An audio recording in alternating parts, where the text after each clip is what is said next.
It's World Cup Group E, and me and Liam here are going to talk you through how all the teams like Spain and Costa Rica and Germany and Japan, how they all play in Group E in the World Cup, all the tactics. Look at the tactics like this, and if you enjoy this, you can get even more in depth from reading some of Liam's articles in The Athletic, or from watching all our videos on Tifo IRL. Subscribe to the channel. Let's see if we can get 300,000 subscribers before the World Cup starts. That would be, it's ambitious, isn't it?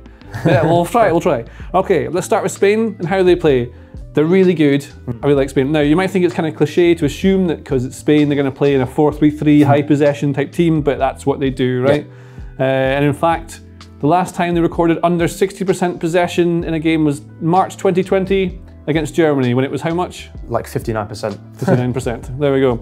So what they want to do is keep the ball to be able to create chances, and also because if they have the ball, the other team can't score. But what you'll see, this might not be the lineup, it might be Eric Garcia possibly it starts, it might not be Laporte either.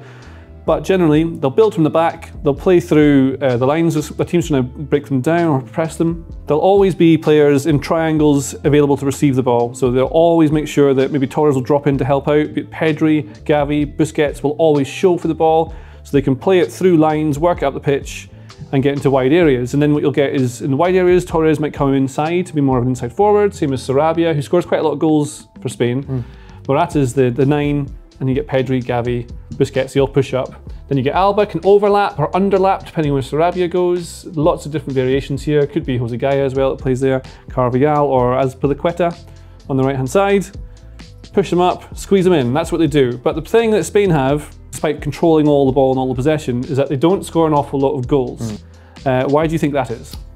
Well, as you've sort of highlighted, they're one of the best teams between both boxes, and then in both boxes it can sort of come apart a bit, and that's down to this high possession that they have. Teams will naturally sit back and you'll often get literally not quite everyone in the box, but an awful lot of players in the box. And this then just makes it harder because one, they've then got to get in down the sides, and they'll get crosses in from the fullbacks, from the overlappers, and it will be a really, really packed box. I think the Sweden game, the Euros, was a really great example of this, of a team that will just sit off them and they'll have to cross, which is good because they do generate sort of chances, but I don't think it's Morata's best part of his game.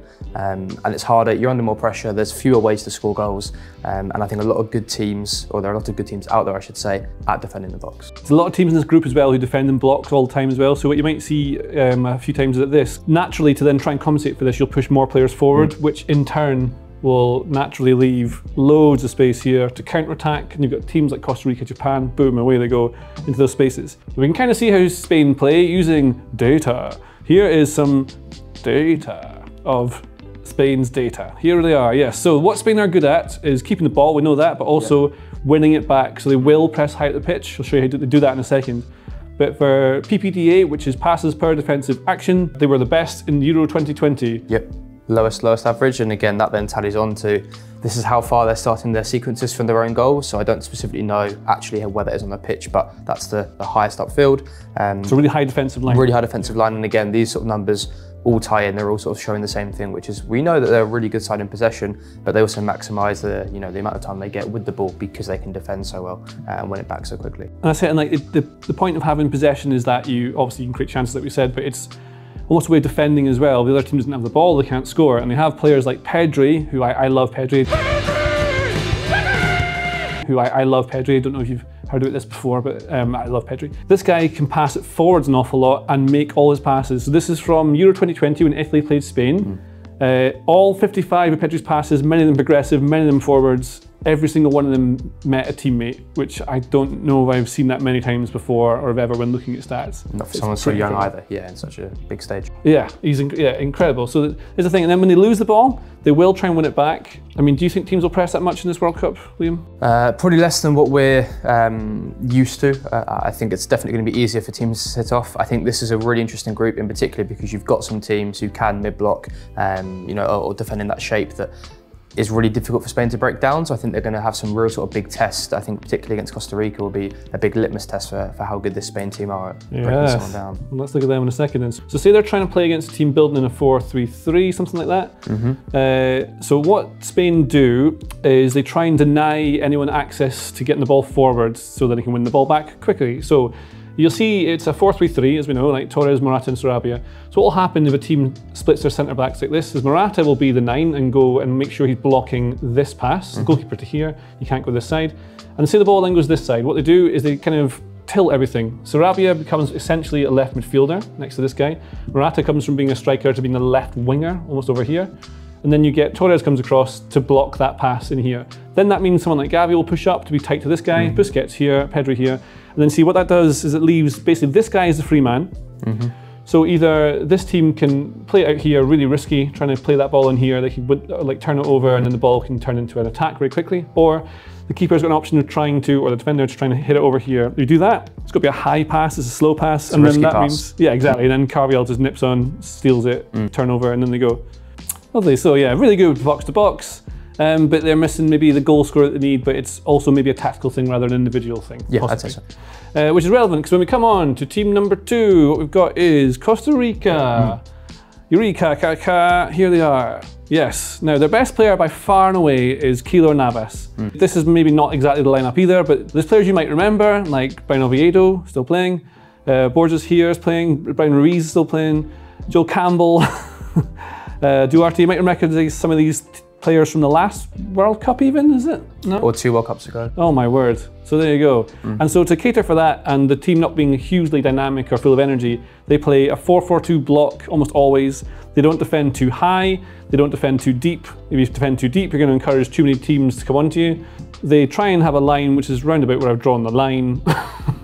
And then that means that teams, when they're trying to break them down, so there's obviously a distance here. If you want to get the ball over the top, there's enough room here that the keeper can come out and stop it at source, so you can deny these chances in behind. By keeping this, holding this line, you force teams into your own half. They try and pass it around, but then it's very hard to break down. So teams might open themselves up to try and create and open up the pitch like this, make it nice and wide. But then that means the ball can turn over easily because they're outnumbered, and then that's where you get counterattacks. What else do you think? They had literally that goal, as you were explaining it, they played Japan in a recent friendly, and that exact thing happened where Japan had a back 4, they tried to play through, it was Campbell out wide, but for the purpose we used Torres here, who nipped in, broke, and then they outnumbered them and very quickly can then attack, go to goal. And they get these wide players in, Justin Bennett in particular, young player playing in the EFL, but very talented, very quick, very dynamic, and that's, I think you'd say, pretty about the same for Campbell, those quick, incisive players who don't need these rehearsed attacking patterns. You can give them the ball and be like, do what you want with it, because they're good. This is showing how good they are at not conceding high quality chances, so the bigger the slice, if you like, the better. The best in terms of the lowest quality shots conceded, but playing a lot direct, and they're attacking upfield very quickly as well. So this is a team that will sit off because their PPDA is very low, the opposite of what we saw for Spain. And they don't have a lot of the ball, if anything, really in the opposition half, because their field tilt and their possession are really low. They like the counter-attack, and when they do concede shots, the good thing is that Keylor Navas is amazing, and his XG faced, I think, means that he's basically saved about 5 goals in qualifying. So he's good. So watch out for him. You might have heard of him before. Now that brings us on to the next team, which is the mighty Germany. Now Germany are very different to when the last time you saw them when they were managed by Jogi Löw. It's the 4-2-3-1 now. They changed from a 3-4-1-2. And what you get is, again, this might not be exactly the starting lineup, but things you'll definitely see is Gundogan and Kimmich playing very close together as a double pivot. You've got a lot of pace and penetration from the wide players. Sané and Gnabry can really stretch defences and get them up the pitch. But they've got a lot of players who are tight, technical, attacking midfielders. So I'll put Havertz in there as well. Musiala's there. Then you've got players like Götze, Müller, Julian Brandt. They can all play around this sort of area. And what Germany like to do is get the ball maybe into sort of wide areas. They'll often see like 4 attacking midfielders kind of in a row with an extra player supporting, and then they'll have a little combination of 3 over here. Someone will try and you want to try and get them into these positions between defenders. So then this player can put a ball across the box because they keep doing this sort of pass. There's always this sort of pass that they want to score from, putting the ball into the 6-yard box. Cutbacks. And then you get the likes of Kimmich and Gundogan following them up.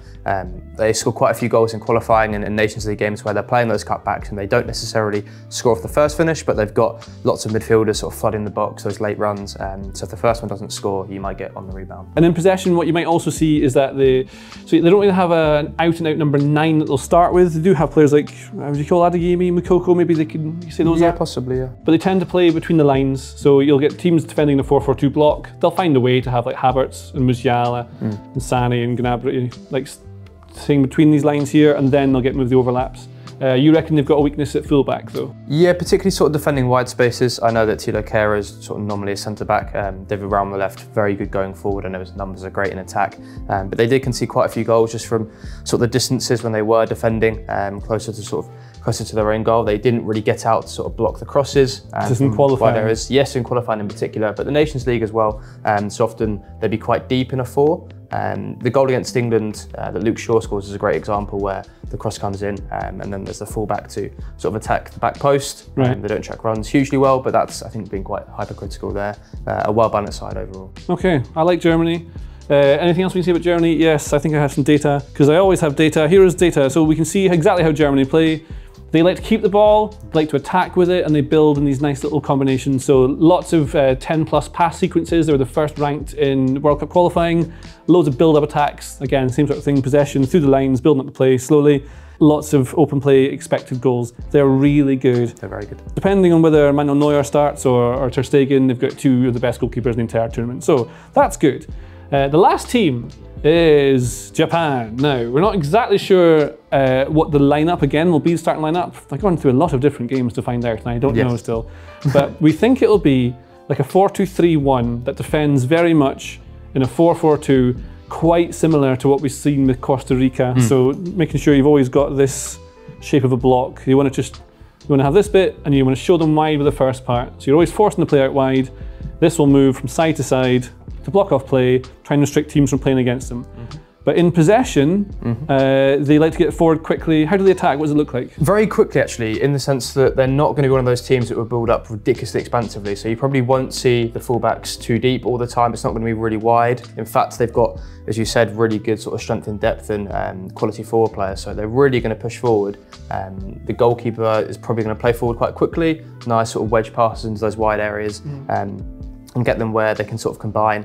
In particular, what was notable was they tweaked from sort of a 4-3-3 to more of a 4-2-3-1 in their friendly against the USA. And the manager Moriyasu said that was to get sort of these 4 players into positions where they're at their best. So Kamada's there, but easily there's Minamino on the bench, there's players in the wide areas, Mitoma could come on, Kubo could come on, so there's a lot of really good sort of wide area talent, and that's why, because they want to get into these positions to combine, get Kamada in the 10 so that he can be playing these neat passes, combining these wide areas. Yeah. Again, they maybe lack a real quality goal scoring striker, but they will get goals from these wide areas. And from you got these players here often be quite a narrow diamond, I think, because I think the difference between the 4-3-3 and the 4-2-3-1 is that maybe I've got the players in the wrong positions, so sorry everyone. But what you get with the 4-3-3 is that they'll have to attack with minimal players like this. Then you get your counter-attacks looking kind of empty because you've got these players here with this. And then in a 4-3-3, generally, these might not push up because they're not Man City, but you'll get the fullbacks joining in, and that leaves loads of space, and it's quite dangerous for counter-attacks. So to try and stop that, they'll stay a bit more solid like this. And you switch it to more of a 4-2-3-1. Then you get your nice tight diamond to attack with. Lots of combinations. Then you can still have the overlap, but you've got people who can cover either side. So it makes sense with the players they've got available. I think so. And I really like Kubo. He described in the past as the Japanese Messi because he's left-footed and he's technical and tricky, loves the drum of the ball. Hopefully we see him. I think Eto'o might play off the left quite a lot. No, Soma, sorry, and then maybe Eto'o, but... Yeah, they've played with sort of right-sided wingers, which is interesting. So I've seen Kubo up on the left at times. So I think very often we're used to seeing those dribblers be on the opposite side and sort of coming in and looking to do everything to goal. So when they've got those players out wide, they can really play those combinations neatly and get down the sides of teams. And there you go. That's largely what Japan look like. Isn't that exciting? And if I show you one more thing about Japan, it's that they don't really score many goals. A lot of their play is from the centre backs. These guys here, not a lot of dialogue here, because as we said, they get the fullbacks forward early, get the ball out to them quickly, and then they build in the opposition half. That's how they keep the ball. And then sometimes they concede goals. They're all right, Japan. Good. Good? Good. Liam thinks they're good. I think they're all right. We'll see. Yes. And we will see soon in Group E of the World Cup. 300,000 subscribers. Subscribe now. Goodbye. If you like this video, please consider subscribing to the channel. The Athletic brings you the best sports journalism in the world in a personalised experience, connecting you with the stories and teams that you care about the most. There's coverage of 13 sports, plus direct access to world-class journalists through live Q&As, discussions and podcasts. And you can try it now for free for 30 days by clicking the link in the description.